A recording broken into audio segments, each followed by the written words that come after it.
Sekretaris Daerah Kabupaten Aceh Jaya Mustafa SPD MAP menjadi inspektur upacara pada peringatan Hari Kopri ke-48 yang dipusatkan di halaman kantor Bupati setempat.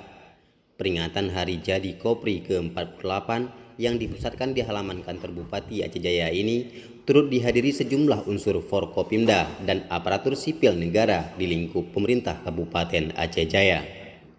Sekretaris Daerah Aceh Jaya Mustafa saat menjadi inspektur berpesan kepada seluruh peserta upacara, khususnya aparatur sipil negara di lingkup pemerintah Kabupaten Aceh Jaya, harus mampu memberikan pelayanan terbaik kepada masyarakat serta mampu melayani, berkarya, dan menyatukan bangsa. Ya, seluruh anggota Korpri untuk terus-menerus bergerak mencari terobosan, terus-menerus melakukan inovasi. Menurutnya semakin ke depan, harapan masyarakat terhadap kualitas layanan publik akan semakin tinggi.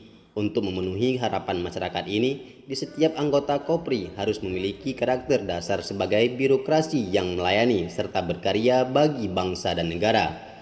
Selain itu, ASN sebagai pelayan masyarakat harus ditanamkan kuat-kuat dalam hati sanubari dan diwujudkan menjadi pelaku yang melayani serta profesional.